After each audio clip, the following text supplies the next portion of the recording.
Hello बच्चों, तो लेकर आए हैं pair of linear equation in two variable का लेक्चर नंबर 02। और लेक्चर नंबर 01 में हमने pair of linear equation in two variable के 6 क्वेश्चन को प्रैक्टिस किए थे।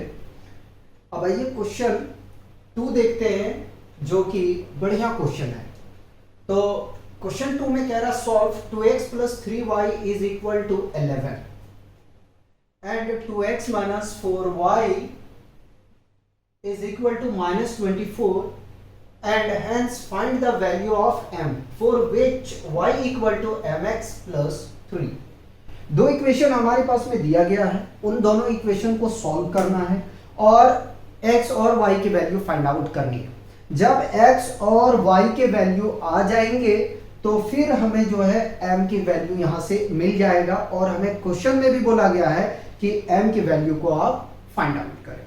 तो कैसे करना है सॉल्यूशन, आइए सबसे पहले तो सॉल्यूशन लिखते हैं और जो हमारे पास में दो इक्वेशन गिवन है उन दोनों इक्वेशन को कॉपी करते हैं।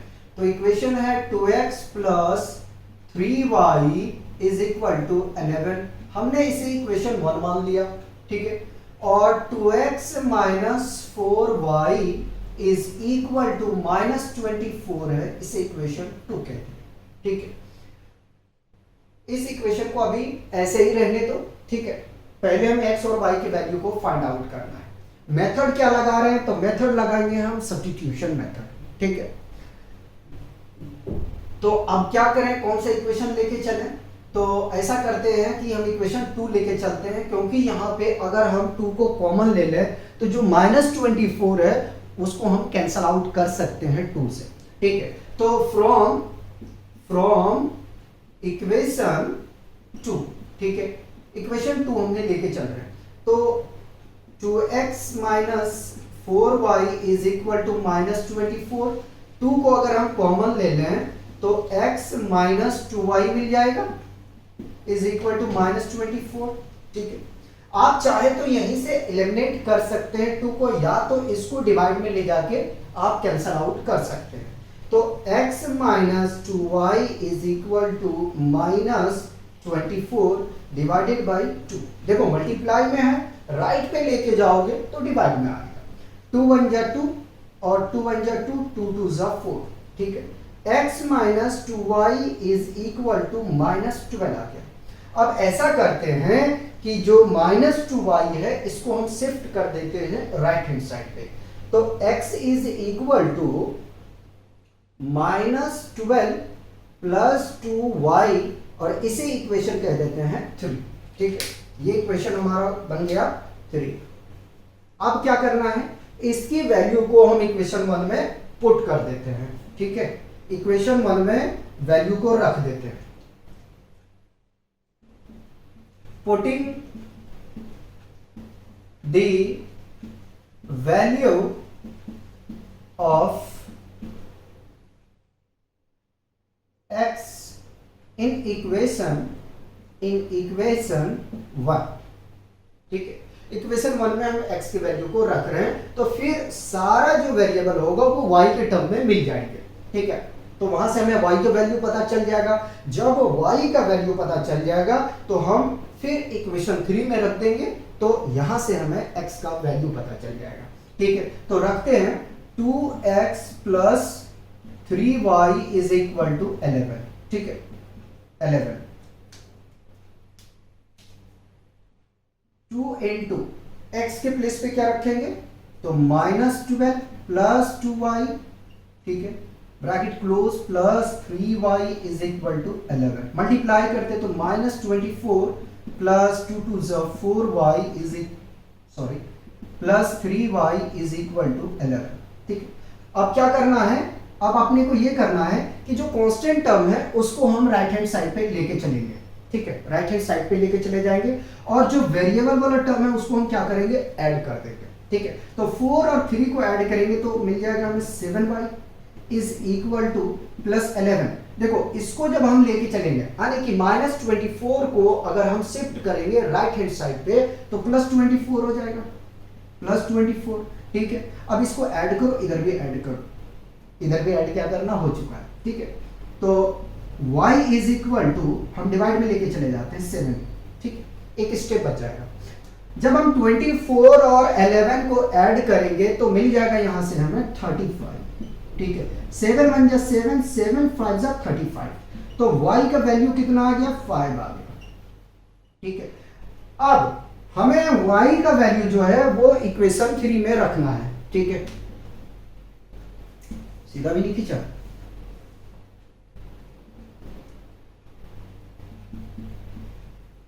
putting the value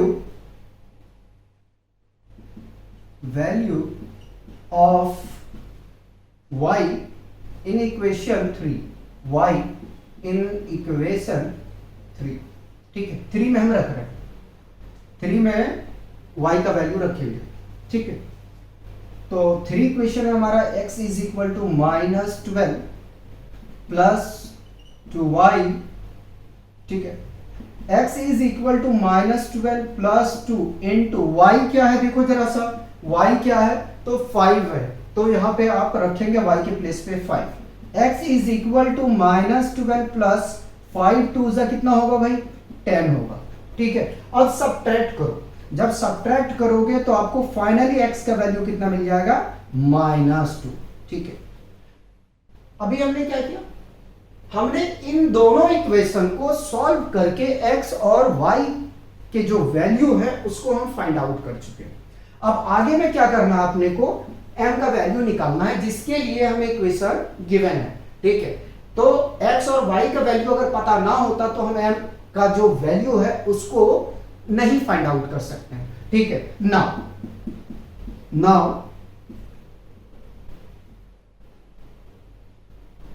y is equal to mx plus 3, ठीक है। ये लाइन का इक्वेशन है, यानी कि c होता है, y equal to mx plus c होता है, जो लाइन का इक्वेशन होता है, ठीक है। तो y का वैल्यू क्या है, 5 है, इज इक्वल टू m को ऐसे ही रखो, मल्टीप्लाई करो -2 से प्लस 3 को ऐसे रखो, ठीक है। 5 इज इक्वल टू, मल्टीप्लाई करेंगे m के साथ में -2 को, तो -2m मिल जाएगा प्लस 3 मिल जाएगा। अब ऐसा करो कि ये जो कांस्टेंट टर्म 3 दिख रहा है, ठीक है, जो कांस्टेंट टर्म 3 आपको दिख रहा है, उस 3 को आप लेफ्ट हैंड साइड पे लेके चले जाओ। क्या करोगे, लेफ्ट हैंड साइड पे लेके जाओगे, ठीक है। तो चलो मैं चलता हूं लेके, 5 प्लस है तो -3 हो जाएगा, is equal to -2 times of m। अब इसको सब्ट्रैक्ट करो, जब सब्ट्रैक्ट करोगे तो आपको 2 मिल जाएगा, इज इक्वल टू -2m, ठीक है। 2 को आप लेफ्ट हैंड साइड पे लेकर आओ, मल्टीप्लाई में डिवाइड में होगा, 2 divided by 2 is equal to -m। देखो 2 से 2 कैंसिल हो जाएगा, तो मिलेगा क्या, 1/1, यानी कि -m। अब क्या करना है, सुनो, multiplying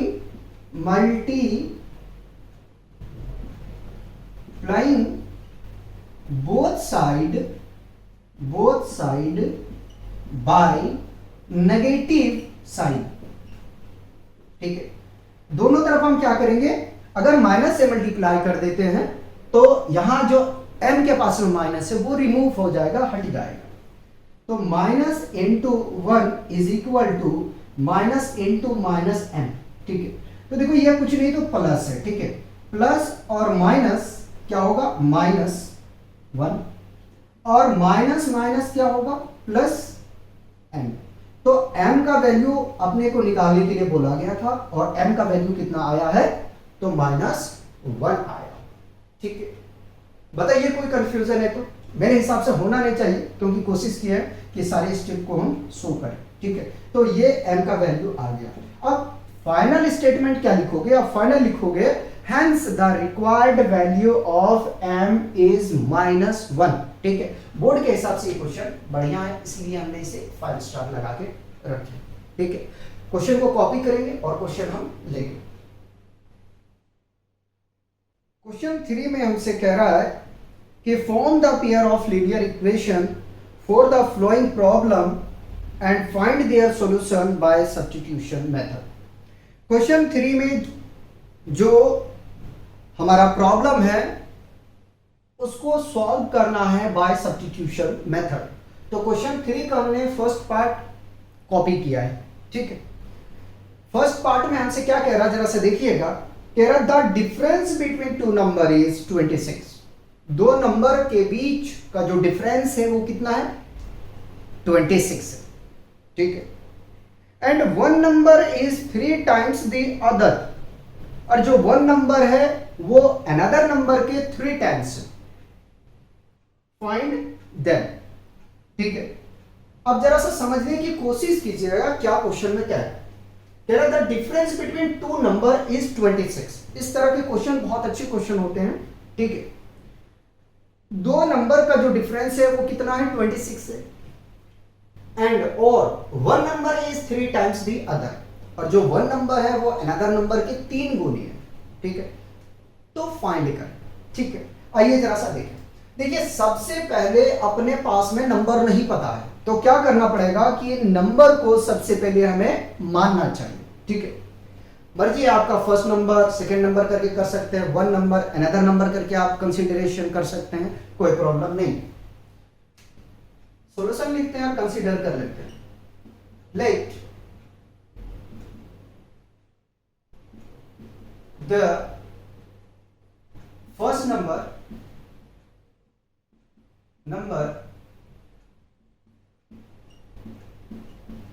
be x and another number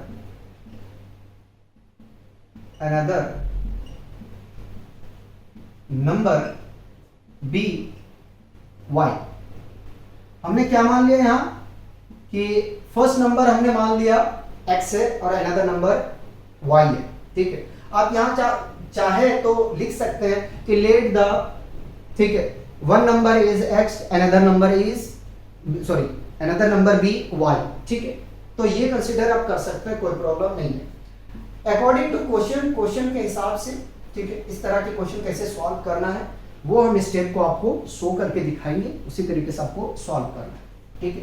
बाकी बात लैंग्वेज को अपने हिसाब से मॉडिफाई कर देंगे, कोई प्रॉब्लम नहीं। क्या कह रहा है कि the difference between two number is 26। दो नंबर का डिफरेंस यानी कि x minus y is equal to 26, ये आपके पास में क्वेश्चन में हिंट्स किया गया है। क्या कह रहा है, one number is 3 times the other number, ठीक है। तो x is equal to 3 times of y, ठीक है। देखो इस तरह के जो क्वेश्चन होते हैं ना, उसको बहुत अच्छी तरीके से क्या करना पड़ता है, पढ़ना पड़ता है, ठीक है। अगर आप ऐसा करते, देखो आप अगर ऐसा कर देते हो कि वन नंबर को 3 गुनी कर देते हो तो वो 9 टाइम्स हो जाएगा। तो या तो इसको आप डिवाइड में रख सकते हो या तो आप इसको मल्टीप्लाई में कर सकते हो, ठीक है। इसे हम इक्वेशन 2 मान लेते हैं। अब देखो बना बनाया आपको इक्वेशन मिल गया, आपको कुछ करना नहीं है, तो डायरेक्ट लिखते हैं putting the value of x in equation 1, ठीक है। रख दो 1 में, तो 3y minus 2y is equal to 2y नहीं y है, y is equal to 26। Subtract करोगे तो यहां से 2y मिल जाएगा, is equal to 26। y is equal to 26। देखो ये मल्टीप्लाई में है लेफ्ट हैंड साइड पे, जब अगर हम इसे राइट पे लेके जाएंगे तो ये डिवाइड में आ जाएगा, ठीक है। आ गया 2 1 जा 2, 2 1 जा 2, 2 3 जा 6, यानी कि y इज इक्वल टू कितना आ गया, 30। जब y का वैल्यू आपको पता चल गया है, ठीक है, तो आप क्या x की वैल्यू नहीं निकाल सकते हो, बिल्कुल निकाल सकते हो, ठीक है। Putting the value of y in equation 2 में रखते हैं, तो x is equal to 3 into 13, x is equal to 39। अगर आप यहां से लिखते x इज इक्वल टू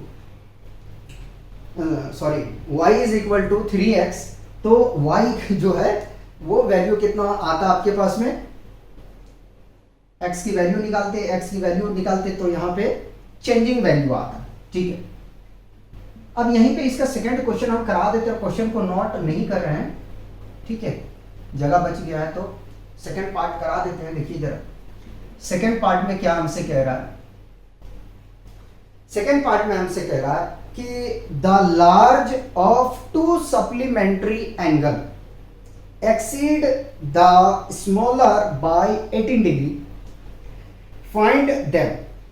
क्या कह रहा है कि जो दो एंगल का लार्जर है वो क्या है, सप्लीमेंट्री है। अब सप्लीमेंट्री और कॉम्प्लीमेंट्री आपको पता होना चाहिए।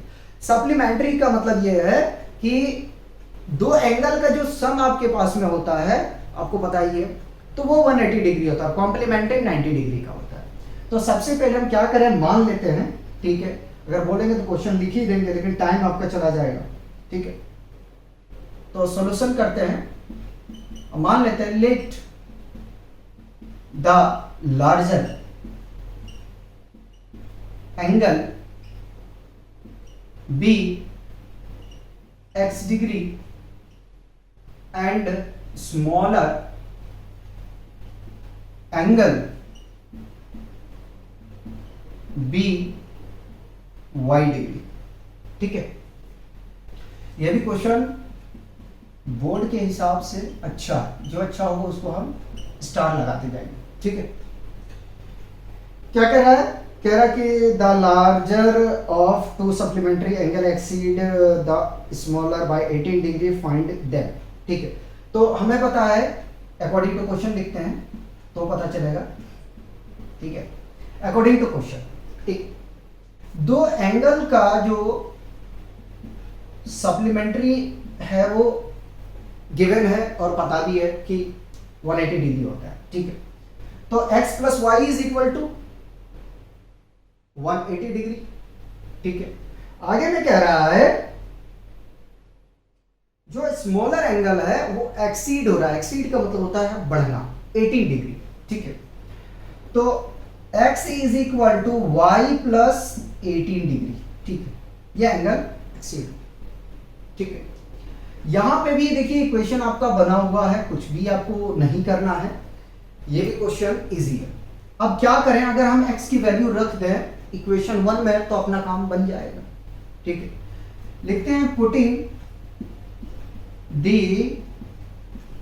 Value of x in equation 1, x के प्लेस पे ये वैल्यू को रख रहे हैं, तो y plus 18 plus y is equal to 180 degree. Add करेंगे 2 टाइम्स ऑफ y मिल जाएगा, ये कांस्टेंट है, इसको राइट पे शिफ्ट कर दो, तो 180 माइनस प्लस है तो माइनस 80, सब्ट्रैक्ट करेंगे कितना आ जाएगा, 162 आ जाएगा। 2y का ऐसे ही रखो, ठीक है। तो y इज इक्वल टू 162, ठीक है, डिवाइडेड बाई 2, कैंसिल आउट करो, 2 1 जा 2, 2 8 जा 60, 2 1 जा 2, ठीक है। कितना आ गया भाई, तो यहां से आ गया आपको y का जो एंगल मिला है, कितना मिला है, 81 डिग्री, ठीक है। अब हमें क्या करना है, ये स्मॉलर एंगल हमें मिल गया, ठीक है, हमें लार्जर पता करना है।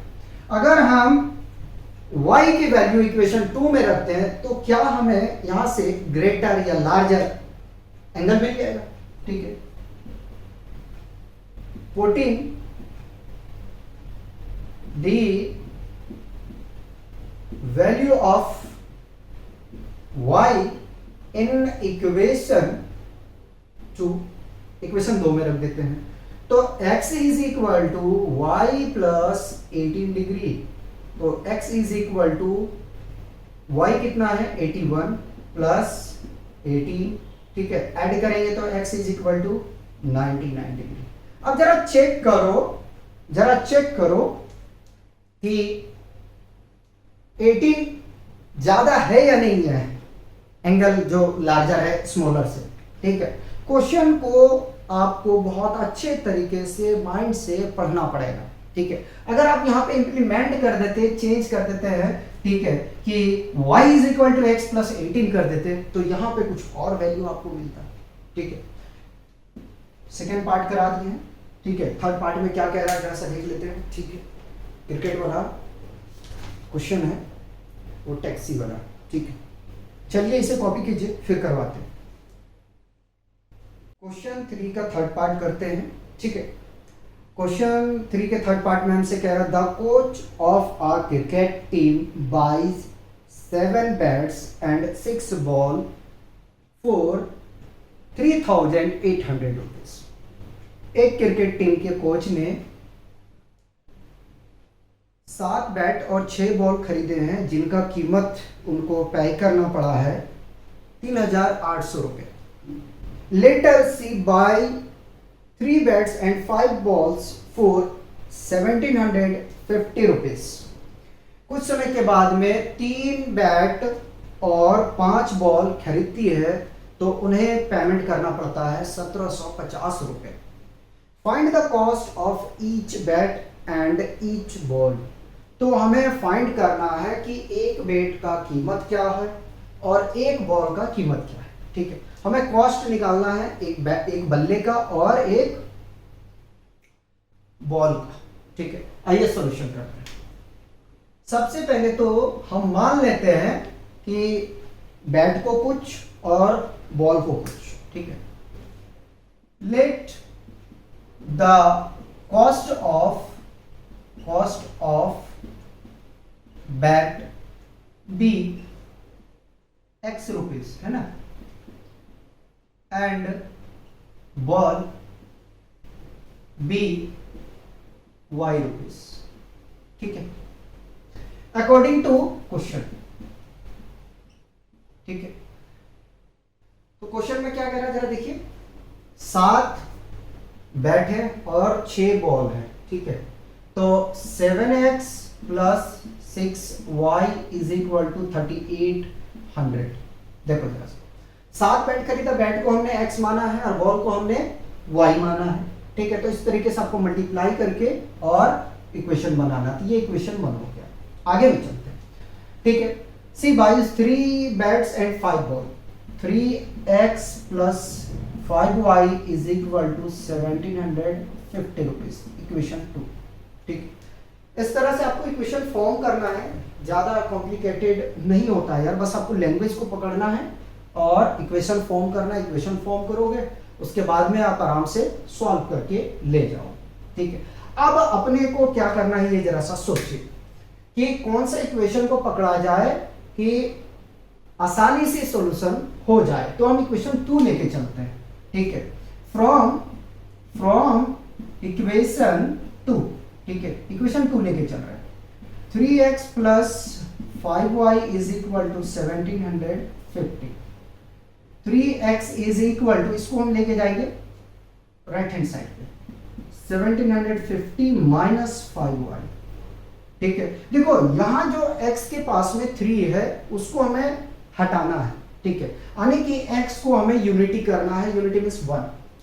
तो x is equal to 1,750 minus 5y divided by 3, ये इक्वेशन बन गया भैया तीसरा, ठीक है। अब क्या करना है कि x की जो वैल्यू है उसको हम रख देते हैं इक्वेशन 1 में, ठीक है। थोड़ा कैलकुलेशन करना पड़ेगा, कोई नहीं।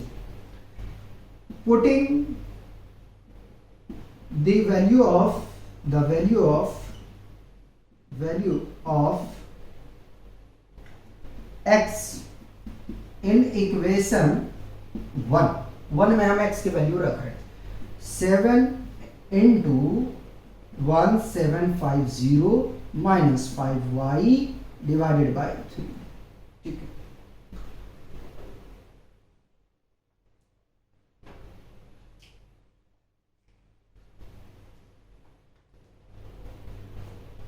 Plus 6y is equal to 3,800, ठीक। अब मल्टीप्लाई कर देते हैं तो 1,750 इंटू 7, ये आ जाएगा 12,250 रुपये minus 35y divided by 3 plus 6y is equal to 3,800, ठीक है।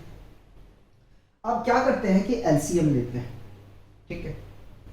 तो एलसीएम ले लेते हैं, तो एलसीएम लेंगे तो यहां से हमें मिल जाएगा कितना, 3 एलसीएम ही आएगा, 1,250 माइनस 35y, और 1 के टेबल में 3 कितनी बार में आएंगे, 3 बार, तो 3 को मल्टीप्लाई 6 से करेंगे कितना आ जाएगा 18, ठीक है, इज इक्वल टू 3800।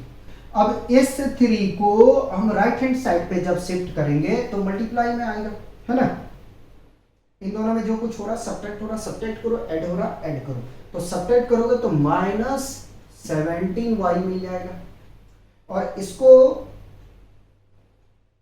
ऐसा करते हैं कि चलो प्लस इसको ऐसे ही रख लेते हैं, 12250 इज इक्वल टू 3800 इंटू 3, ठीक है। पहले मल्टीप्लाई कर देते हैं, 3800 मल्टीप्लाइड बाई 3, तो ये आ जाएगा भाई 11400, ठीक है।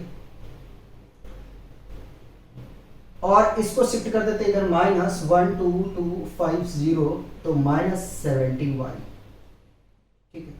सब्ट्रैक्ट करो जरा सा, -17y इज इक्वल टू, जब इसको सब्ट्रैक्ट करेंगे -12250 तो यहां से हमें मिल जाएगा -850, माइनस से माइनस कैंसिल आउट हो जाएगा, 17 से 17 इसे कैंसिल करते, 17 बचे 85, ठीक है। तो y इज इक्वल टू कितना आ गया 50, यानी कि जो बॉल का कॉस्ट है वो कितना आया है 50 रुपए, ठीक है, 50 रुपए आया है।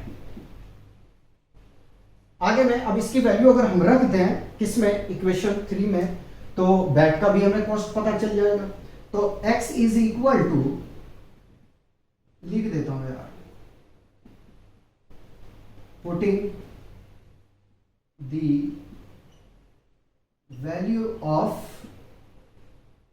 y इन इक्वेशन 3, ठीक है। थोड़ा जगह बचा के चल रहे हैं ताकि कैलकुलेशन करने में प्रॉब्लम ना हो। x is equal to 1750 minus 5y divided by 3, x is equal to 1750 minus 5 into 50 divided by 3, x is equal to, इसको मल्टीप्लाई पहले करते हैं, 1750 माइनस 5 5 25 टू 50 डिवाइडेड बाई 3, तो x is equal to, subtract करो भाई, ठीक है। 1750 में हम घटा देंगे 250 को, तो ये मिल जाएगा 1500, ठीक है, 1500, और भाग में 3 है, डिवाइड में, ठीक है, कैंसिल करना है, तो 3 1 जा 3, 3 5 जा 50, यानी कितना आ गया 500।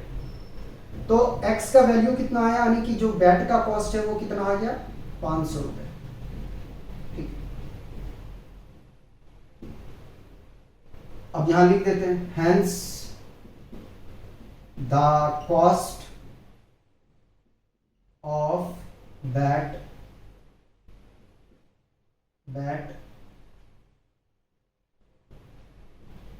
is 500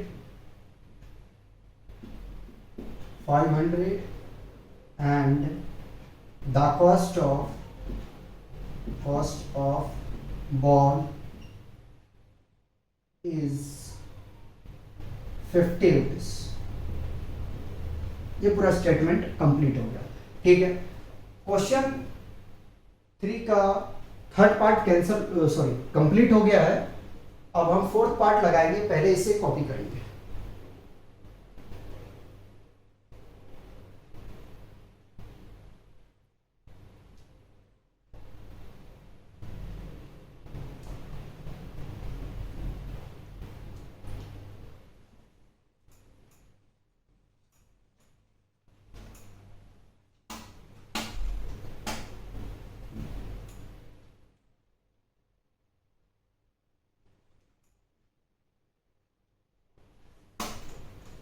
क्वेश्चन को अगर आप अच्छे से पढ़ोगे तो प्रॉब्लम इक्वेशन बनाने भी नहीं आएगा और ना ही आपको सॉल्व करने में। अगर इक्वेशन आप बना लोगे तो सॉल्व करने में तो प्रॉब्लम नहीं आएगा।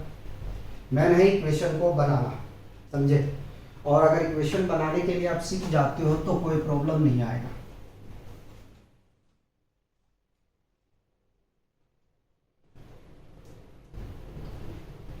नेक्स्ट क्वेश्चन में हमसे कह रहा है,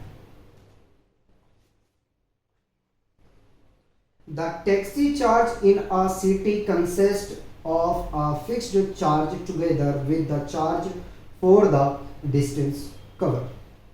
For a distance of 10 km, the charge paid is 105, and for a journey of 15 km, the charge paid is 155 rupees. कह रहा है कि एक शहर में एक टैक्सी का जो किराया है वो फिक्स्ड है, ठीक है, लेकिन 10 किलोमीटर का अगर 10 किलोमीटर ट्रेवल कर रहा है तो उसको 105 रुपये पैड करना पड़ता है, और अगर वो 15 किलोमीटर जर्नी करता है तो उन्हें 155 रुपये पैड करना पड़ता है. What are the fixed charge and the charge per kilometer. आपको बताना है कि फिक्स्ड चार्ज कितना है और पर किलोमीटर कितना पड़ रहा है, यानी कि कितना है. ठीक है, क्या निकालना, दो चीजें निकालना, एक तो फिक्स्ड चार्ज बताना आपको, ठीक है, और एक पर किलोमीटर कितना पड़ रहा है. ठीक है, जो सवारी है ट्रेवल कर रहा है उसको कितना देना पड़ रहा है. ठीक है, क्योंकि अगर मोटे तौर पे देखा जाए तो आपको 10 किलोमीटर का दिया हुआ है ना, 10 किलोमीटर जो है जर्नी वो ट्रेवल करता है तो 105 रुपए पेमेंट कर रहा है. ठीक है, और अगर 15 किलोमीटर का डिस्टेंस वो ट्रेवल करता है तो 155 रुपए उन्हें देना पड़ रहा है. ठीक है, how much does a person have to pay for traveling a distance of 25 kilometre. अब आपको बताना है कि अगर पर्सन 25 किलोमीटर ट्रेवल करता अपनी जर्नी को तो उन्हें कितना पेमेंट करना पड़ेगा. पहले तो निकालोगे फिक्स्ड, ठीक है, और पर किलोमीटर. उसके बाद आपको यह निकालना है कि अगर पर्सन अपनी जर्नी 25 किलोमीटर तक ट्रेवल करता है तो उन्हें कितना पेमेंट करना पड़ेगा. ठीक है, तो यहां पे दो बात को ध्यान में रखना है. सबसे पहले तो आपको फिक्स चार्ज कुछ मान लेना है और पर किलोमीटर आपको मान लेना है. ठीक है, तो मान लेते हैं कि लेट, ये हम क्वेश्चन 4th पार्ट कर रहे हैं 3rd का. ठीक है, let the fixed charge be x rupees. ठीक है, and per kilometer charge be y rupees according to question. ठीक है,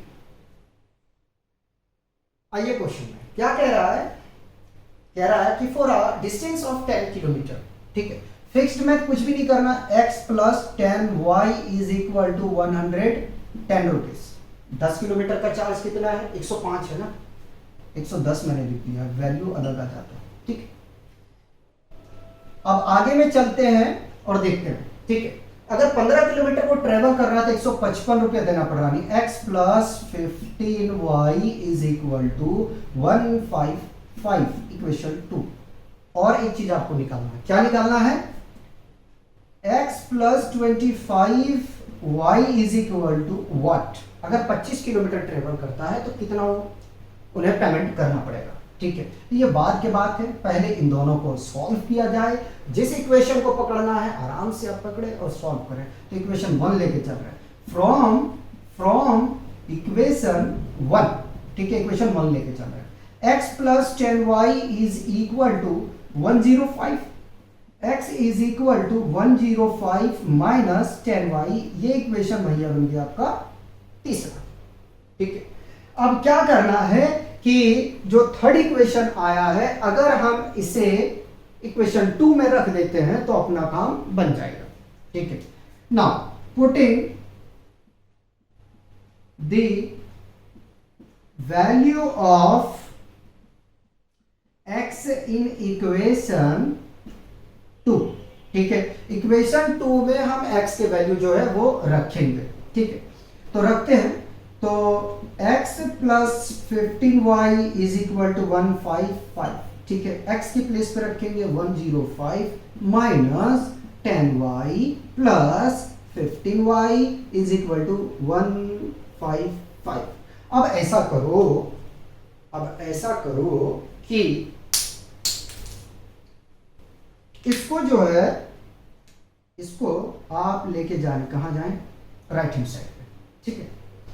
सब्ट्रैक्ट करेंगे तो 5y is equal to 155 minus 105, 5y is equal to, subtract करेंगे कितना, 5 में 5 0, ठीक है, और ये 5 चेक कर लेते हैं, 55 में 155 में से 105 चला जाएगा, ठीक है।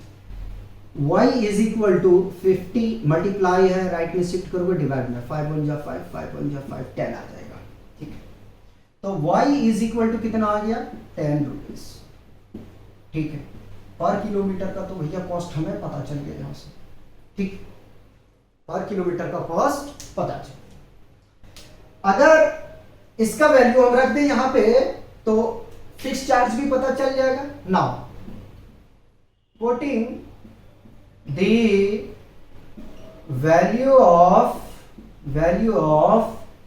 y in equation 3, तो x is equal to 105 minus 10 into 10, y की प्लेस पर रख दिया मैंने, 105 माइनस 100 इज इक्वल टू, अगर जब इसे हम सॉल्व करेंगे तो कितना आ जाएगा, 5, यानी कि फिक्स चार्ज कितना है, 5 रुपए, ठीक है, और एडिशनल चार्ज जो है वो कितना है, 10 रुपए, ठीक। ये दो चीजें तो पता चल गया, अब आगे में चलते हैं ना, ठीक। x प्लस 25 यानी 25 किलोमीटर के लिए निकाल रहे हैं, यहां लिख देते हैं 425 किलोमीटर, ठीक है, 25 किलोमीटर के लिए हम कॉस्ट निकाल रहे हैं। x कितना है, 5 प्लस 25 और y है 10, तो इसको सॉल्व करेंगे, 5 प्लस 250 और ऐड करेंगे इसको तो 255 रुपीज, यानी कि 25 किलोमीटर अगर पर्सन ट्रेवल करता है तो उनको 255 रुपए पे करना पड़ता है, ठीक है। ये आपका क्वेश्चन कंप्लीट, ठीक। कॉपी करेंगे, दो क्वेश्चन और बचे, दो क्वेश्चन और बचे हैं, उसे कंप्लीट करते हैं। तो क्वेश्चन 3 का 5th पार्ट देखते हैं। क्वेश्चन 3 के 5th पार्ट में हमसे कह रहा, a fraction becomes 9/11 if 2 is added to both the numerator and denominator। Fraction हो जाएगा यदि न्यूमरेटर में और डिनोमिनेटर में 2 को ऐड कर दिया जाए, ठीक है। अगर 2 को हम ऐड कर देते हैं दोनों में, न्यूमरेटर में और डिनोमिनेटर में, तो जो फ्रैक्शन है वो 9/11 हो जाता है। आगे भी चलते हैं। If 3 is added to both the numerator and denominator, it becomes 5/6। क्या कह रहा है कि यदि 3 को न्यूमरेटर और डिनोमिनेटर में ऐड कर दिया जाए तो 5/6 फ्रैक्शन हो जाता है। फाइंड द फ्रैक्शन, ठीक है। क्या करना है, फ्रैक्शन निकालना है। ये भी क्वेश्चन अच्छा है और ये क्वेश्चन जो है आपका लास्ट पार्ट, ये भी बढ़िया क्वेश्चन है, ठीक है। ये आएगा तो लॉन्ग में आएगा 5 मार्क्स में, ठीक। आगे में चलते हैं, सॉल्व करने की कोशिश करते हैं। तो सबसे पहले क्या है कि फ्रैक्शन अपने को मान लेते हैं, ठीक है। फ्रैक्शन मान लेते हैं या न्यूमरेटर और डिनोमिनेटर मान लेते हैं, ठीक है।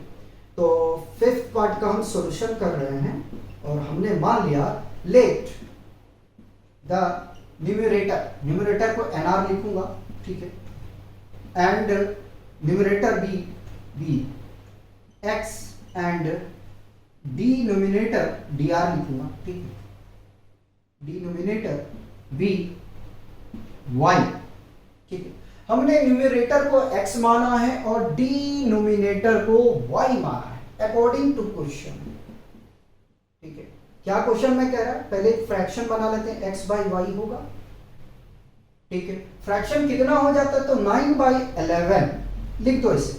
क्या करना है, दो को ऐड करना है, 2 को ऐड करना है, किसमें, न्यूमरेटर में और डिनोमिनेटर में। ठीक है, अब क्या करना है, अपने को क्रॉस मल्टीप्लाई कर देना है। ठीक है, क्रॉस मल्टीप्लाई करेंगे तो 11 into x plus 2 is equal to 9 into y plus 2। ठीक है, मल्टीप्लाई करेंगे तो 11x plus 22 is equal to 9 से मल्टीप्लाई y को तो 9y प्लस 9 2 18। अब अपने को यह करना है कि जो कांस्टेंट टर्म है उसको एक साइड पे लेके आना है और जो वेरिएबल है उसको एक साइड पे रखना है। ठीक है, तो यही बना लेते हैं इक्वेशन। 11x कॉपी, ठीक है, इस 9 को इधर लेके हम आएंगे तो प्लस है तो माइनस हो जाएगा, 9y इज इक्वल टू 18 को हमने कॉपी कर लिया। ठीक है, और इस 22 को जब हम इधर लेके जाएंगे तो ये माइनस 22 हो जाएगा। सब्ट्रैक्ट को इधर 11x minus 9y is equal to -4। ये इक्वेशन फर्स्ट आपका, ठीक, इक्वेशन फर्स्ट का। सिमिलर करेंगे हम सेकंड के लिए। ठीक है, सिमिलर, ठीक है, x by y is equal to fraction क्या होगा, 5/6। ठीक है, कितना ऐड करना है, तो 3 को ऐड करना है। ठीक है, +3 +3 क्रॉस मल्टीप्लाई करेंगे, कर दिया। ठीक, तो 6 से मल्टीप्लाई x को करेंगे तो 6x मिल जाएगा, 6 3 18 मिल जाएगा। ठीक है, 5 से करेंगे y को तो 5y मिल जाएगा प्लस 15 मिल जाएगा। कांस्टेंट एक तरफ, वेरिएबल एक तरफ। ठीक है, तो 6x minus 5y is equal to 15 minus 18। 6x minus 5y is equal to -3। ये इक्वेशन 2 हो गया। ठीक, जब इक्वेशन बन गया तो प्रॉब्लम आगे नहीं आएगा। ठीक है, देखिए कौन सा आसान पड़ रहा है, एक यहाँ पे है एक उधर है। ठीक, कोई बात नहीं, 2 लेके चल रहे हैं। फ्रॉम इक्वेशन 2, ठीक है, इक्वेशन 2 से चल रहे हैं। 6x is equal to -3 plus 5y, x is equal to -3 plus 5y divided by 6। ये इक्वेशन 3 आ गया। ठीक है, ये इक्वेशन 3। इसकी वैल्यू हम उठा के रख देते हैं कहां पे, इक्वेशन 1 में। Putting the value of x in equation 1 में रख रहे हैं। ठीक है, x की value 11 into -3 plus 5y divided by 6 minus 9y is equal to -4। Multiply करो, 11 3 33 माइनस के साथ plus 11 5 55 y divided by 6 minus 9y is equal to -4।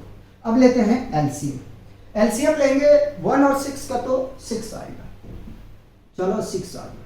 ठीक है, -33 कॉपी प्लस 55 कॉपी। ठीक है, 1 के टेबल में 6 कितनी बार में, 6 में। 6 को मल्टीप्लाई 9 से करोगे तो 9 5 45 9 6 54 माइनस 54 1 इज इक्वल टू -4। इसको यार शिफ्ट कर दो इधर। ठीक है, शिफ्ट करोगे मल्टीप्लाई में 6 चौका 24 हो जाएगा। ठीक है, तो -33 को उधर लेके जाते हैं, पहले इसको सब्ट्रैक्ट करेंगे तो y मिल जाएगा। -33 is equal to -4 into 6, y is equal to -24 plus 33। Subtract करो जरा सा। ठीक, 13 में चला जाएगा 4 बचेगा 9। ठीक, तो यहां से डिनोमिनेटर पता चलेगा। ठीक, अब निकालना हमें numerator. Putting the value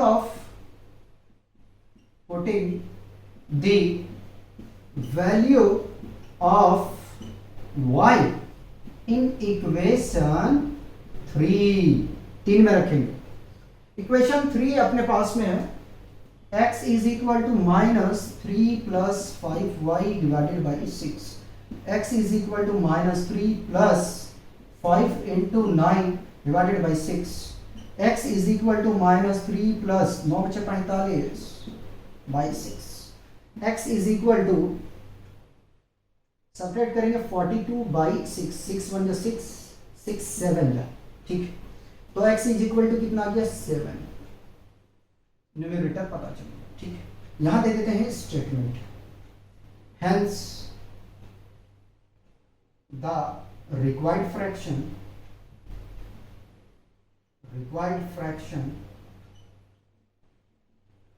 is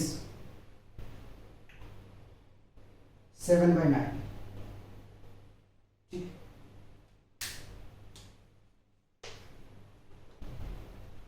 answer check कर लिया जाए, 2.3 है, ठीक। इसे कॉपी करें, लास्ट पार्ट एक और बचा हुआ है उसको निकाल लेते हैं, फिर ये एक्सरसाइज हमारा कंप्लीट हो जाएगा।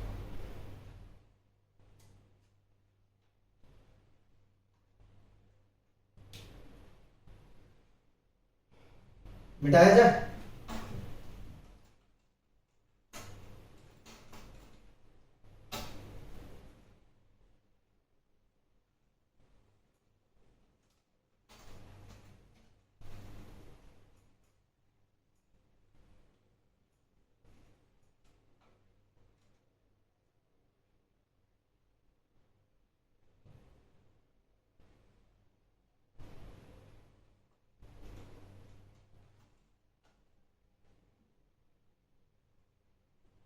एज के क्वेश्चन में कुछ खास बातों को ध्यान में रखना है, और कोई भी एज का क्वेश्चन आए तो आपको इसी तरीके से सॉल्व करना, ठीक। देखो सबसे पहले क्या ध्यान में रखना जरा सा समझो, ठीक है। कुछ वर्ड हम लिख रहे हैं, ठीक है। आफ्टर, हैंस, लेटर और नाउ, ठीक। इन 4 वर्ड अगर कहीं भी 4 वर्ड नहीं, 4 वर्ड मीनिंग जो लिखा है मैंने, आफ्टर, हैंस, लेटर, नाउ दिखे, तो इसमें क्या करना है, इसमें बेसिकली आपको एडिशन करना है, और कहाँ करना है वो मैं दिखाऊंगा, ठीक है। पहले इतना जान दो, ठीक है। और अगर अगो और बिफोर मिले, ठीक है, अगो और बिफोर मिले तो इसमें आपको सब्ट्रैक्ट करना है, बस इन 2 बात को ध्यान में रखना है, ठीक है। क्या मैंने कहा, मैंने ये कहा कि अगर आफ्टर, हैंस, लेटर, नाउ ये वर्ड मिले तो उसमें आपको ऐड करना है, जैसे 5 इयर्स अगो मिल गया तो उसमें सब्ट्रैक्ट करना है, 5 इयर्स लेटर तो उसमें 5 साल बाद, ये सारे जो हैं वो बाद का प्रोनाउंसिएशन देगा, ठीक है। ये सारे जो हैं चारों मैंने लिखा है, ये चारों बाद का प्रोनाउंसिएशन देगा, ये दोनों जो वर्ड हमने लिखा है ये पहले का प्रोनाउंसिएशन देगा, मतलब पहले की बात करेगा, ठीक है। तो पहले वाले में क्या करना, माइनस करना, बाद वाले में आपको जोड़ना है, ठीक है। क्वेश्चन जब हम करेंगे तो आपको बताएंगे कि एज के क्वेश्चन में क्या करना है, बेसिकली इन 2 बातों को ध्यान में रखना। दूसरी बात यह है कि अगर क्वेश्चन में कह रहा है कि जो है माँ जो है बेटे से 5 गुनी बड़ी है, तो माँ को मल्टीप्लाई नहीं करना है, ठीक है। माँ को 5 टाइम्स नहीं करना है, बल्कि बेटे को करना है, हमेशा याद रखना है, ठीक है। अगर बाप और बेटे का रिलेशन चल रहा है तो बाप को करोगे ना कि बेटे को करोगे, बेटे को करोगे तो वो आपके 5 टाइम्स बढ़ जाएगा बेटा, ठीक है। चाहे मदर हो या सिस्टर हो, ब्रदर हो, जो भी है, ठीक है। अगर बड़ा है भाई तो भाई को मल्टीप्लाई ना करके बहन को करोगे, और बहन बड़ी है तो भाई को करना है, ठीक है। इस बात को ध्यान में रखना है, खास करके जब एज का क्वेश्चन लगा रहे हो तो, ठीक है। अब चलते हैं क्वेश्चन को रीड आउट करते हैं। क्वेश्चन में हमसे कह रहा है कि 5 इयर्स हैंस, देखो वर्ड आ गया ना, यहां से हैंस आ गया, 5 साल बाद, ठीक है। The age of Jacob will be 3 times that of his son, ठीक है। 5 साल बाद जेकब का जो एज है वो उनके पुत्र से, बेटे से 3 गुने ज्यादा हो जाएंगे, ठीक है। ज्यादा हो गए या ज्यादा हो गए। आगे 5 years is Jacob age was 7 times, ठीक है।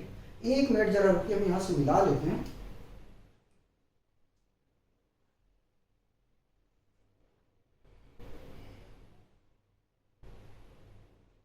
अगो है ये, एज नहीं है, ठीक है। क्या कह रहा? 5 years ago Jacob age was 7 times that of his son, ठीक है। 5 साल पहले, 5 साल पहले जेकब के जो एज था वो 7 गुने ज्यादा था उनके बेटे से, ठीक है। तो क्वेश्चन में हमसे कह रहा है कि what are their present age, तो ये बताएं कि दोनों का प्रेजेंट एज क्या है, ठीक है। फिर से समझाते हैं मोटे तौर पे, ठीक है, जरा समझिए। कह रहा 5 साल बाद जो एज जेकब का होगा वो 3 गुनी हो जाएगा उसके बेटे से, ठीक है। और कह रहा 5 साल पहले जो जेकब का एज था वो 7 गुनी ज्यादा था, ठीक है, 7 टाइम्स था उसके बेटे से। तो बताएं कि प्रेजेंट एज क्या है, ठीक है। तो पहले मान लेते हैं दोनों का, मान लेते हैं कि सॉल्यूशन कर रहे हैं। लेट द प्रेजेंट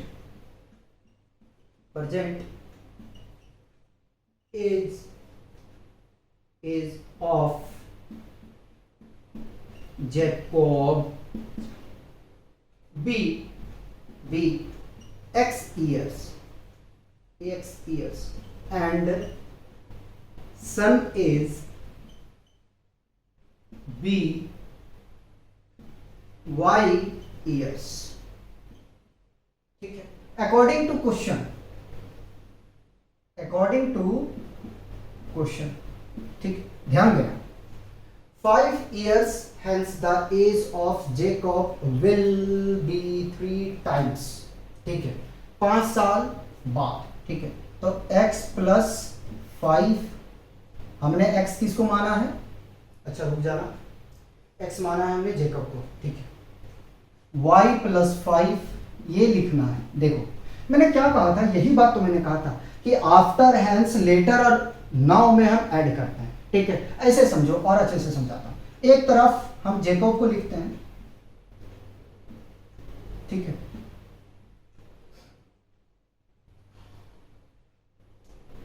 एक तरफ हम जेकब को लिखते हैं, एक तरफ उसको सन को लिखते हैं, जरा समझने में और आसानी हो जाएगा। जेकब को एक्स माना है, ठीक है, और वाई माना है बेटे को।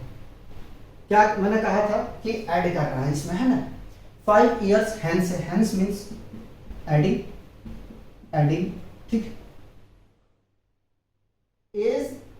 the age of Jacob will be 3 times, ठीक है। तो जेकब को मल्टीप्लाई ना करके बेटे को करना है, ये करना है, ठीक, मल्टीप्लाई करना है, बस इतना काम करना है, ठीक है। अगर यहाँ पे माँ और बेटी रहती तो भी सेम हम काम करते, ठीक है। तो x plus 5 is equal to, multiply करेंगे 3y, ठीक है, प्लस 15, कांस्टेंट टर्म को एक साइड पे और वेरिएबल को एक साइड पे, तो x minus 3y is equal to, या तो ऐसा करो, इक्वेशन यहाँ बनी रहा ना, चलो x minus 3y is equal to 15 minus 5x minus 3y is equal to 10, ठीक है। ये इक्वेशन एक आ गया आपके पास में, ठीक। सिमिलर करेंगे हम, ठीक है, यहां से यहां तक तुमने कंप्लीट कर लिया। क्या कह रहा? 5 years ago x is equal to y minus 5 करना है भैया, माइनस 5, ठीक है। कितना देखो जरा सा, 7 टाइम्स, ठीक है। तो 7 से उसके बेटे को मल्टीप्लाई कर दो और कुछ नहीं करना। x minus 5 is equal to 7y minus 35। इस 5 को हम उधर लेके चले जाते हैं, यहाँ इक्वेशन डायरेक्ट फॉर्म कर देते हैं, ठीक है। तो x is equal to 7y minus 35 और माइनस 2 प्लस 5, ठीक है। x is equal to 7y minus 30, ये इक्वेशन 2 हो गया, ठीक है। क्या मैं इक्वेशन दोनों को निकालने के बाद में यार फिर फ्रॉम 2 करके चलता तो यहाँ पे एक स्टेप हमने अपने आप को बचा लिया है, ठीक है, ठीक है। Putting the value of x in equation 1, putting the value of x in equation 1 में हम x की वैल्यू को रखते हैं, तो जब रखेंगे तो मिल जाएगा यहाँ से 7y minus 30 minus 3y is equal to 10। इस कांस्टेंट को इधर लेके जाओ और इसको सब्ट्रैक्ट करो। जब सब्ट्रैक्ट करोगे तो यहाँ से मिल जाएगा 4y is equal to 10 minus तो प्लस 30, तो 4y डायरेक्ट y लिखते हैं, एक स्टेप बच जाएगा हमारा। y is equal to multiply है डिवाइड में आ गया, इसको ऐड करोगे 40 तो ये आ जाएगा 10। y is equal to 10 years. ठीक है, बेटे कितने साल के थे भैया? 10 साल के थे। 10 ईयर करो, ईयर्स। ठीक है, 10 ईयर, 10 साल के। ठीक, now putting the value of y in equation 2, दो में रखेंगे y की वैल्यू को, तो x is equal to 7y minus 30, और तो कुछ नहीं है। x is equal to 7 into 10 minus 30, x is equal to 70 minus 30, x is equal to 40। ठीक है, कितने साल का था जेकब? 40 साल का। यस, तो प्रेजेंट एज जेकब का कितना? 40 साल का। बेटा कितना है? 10 साल का। ठीक, बताओ कहीं कंफ्यूजन है? बस इन वर्ड को थोड़ा सा ध्यान में रखोगे ना यार, तो प्रॉब्लम नहीं आएगा इस चीज को। ठीक है, तो हम लोग रोकेंगे आज यहीं पे, तब तक आप लोग पढ़ते रहे।